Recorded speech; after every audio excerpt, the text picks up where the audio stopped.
یہ مسند احمد ابن حنبل میں بھی ہے، ترمذی میں بھی ہے۔ قال قال رسول اللہ صلی اللہ علیہ وسلم انی آمرکم بخمس اللہ امرنی بہن۔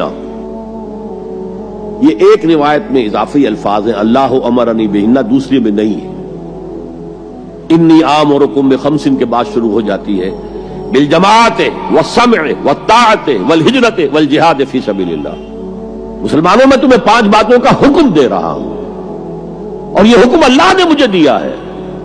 حالانکہ آپ کو بھی حکم دینے کا اختیار ہے، لیکن آپ نے تاکید کے لیے کہا، میں اپنی طرف سے نہیں کہہ رہا، میں پہنچا رہا ہوں۔ انی آمرکم بخمس اللہ امرنی بہن بالجماعت والسمع والطاعت والہجرت والجہاد فی سبیل اللہ۔ ذرا دیانتداری کے ساتھ ہاتھ اٹھائے ان مجمع میں سے وہ لوگ جنہوں نے پہلے کبھی یہ حدیث سنی ہے۔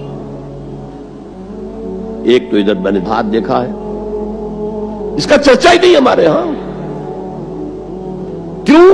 یہ اس لیول سے متعلق ہے جس لیول پہ ہم سوچتے ہی نہیں۔ اقامت دین کی جدوجہد، نظام کو بدلنے کی جدوجہد، یہ ہمارے ذہن سے خارج، ہمارے تصور دین سے خارج۔ دیکھیے وہ جو ہے بنی الاسلام علی خمس، اس میں امر نہیں ہے، یہ خبر ہے صرف۔ اسلام کی بنیاد 5 چیزوں پر قائم ہے: شہادت اللہ الہ الا اللہ وان محمد رسول اللہ، واقام الصلاۃ وایتاء الزکوٰۃ وصوم رمضان وحج البیت من استطاع الیہ سبیلا۔ یہ حدیث کس کو نہیں معلوم؟ متن یاد نہ ہو یہ بات دوسری ہے، کس کو نہیں معلوم 5 ارکان اسلام حضور نے بتائے ہیں؟ حالانکہ وہاں یہ ہے میں تمہیں حکم دے رہا ہوں، اور چرچا ہی نہیں ہے ہمارے یہاں۔ جس گاؤں جانا نہیں اس کا راستہ کیا پوچھنا، جو کام ہم نے کرنا ہی نہیں، اس کے جو لوازم ہیں ان کے تذکرے کی کیا ضرورت ہے؟ یہ ہے ہمارا اس وقت کا عام مسلمانوں کا تصور۔ زیادہ سے زیادہ یہ کہ دین کو پھیلاؤ، یا تو یہ کہ اپنی ذاتی نیکی کا تصور ہے، اور یا پھر اس سے اوپر صرف یہ دعوت و تبلیغ۔ اس سے اوپر کی تیسری منزل جسے اقامت دین کہا جائے، جو خصوصی الفاظ حضور کے لیے 3 مرتبہ قرآن میں آئے، هو الذی ارسل رسولہ بالہدی ودین الحق لیظہرہ علی الدین کلہ۔ کسی اور نبی کے لیے 1 دفعہ بھی نہیں آئے، حضور کے لیے 3 دفعہ آئے۔ سورہ توبہ، سورہ فتح، سورہ صف۔ یہ چونکہ چیز ہمارے ذہنوں سے نکل گئی ہے، لہذا اس کے جو متعلقات ہیں اس کی طرف بھی توجہ نہیں ہے۔ سیدھی سی بات ہے، منطقی بات ہے۔ جس گاؤں جانا نہیں اس کا راستہ کا کو پوچھنا۔ یہ 5 چیزیں ہیں لازم۔ جماعت کی شکل میں رہو، یہ بھی فرمایا علیکم بالجماع، یہ حضور کی حدیث ہے، علیکم بالجماع، لازم جماعت کی شکل میں رہو۔ اور حضرت عمر کا قول ہے، اور آپ کو معلوم ہے کہ صحابی کا قول بھی حدیث کہلاتا ہے۔ حضرت عمر فرماتے لا اسلام الا بالجماع ولا جماع الا بالامارہ ولا امارہ الا بالاطاعہ۔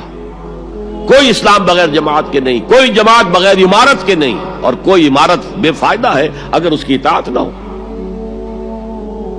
تو پہلا حکم بالجماع والسمع، اور سنو۔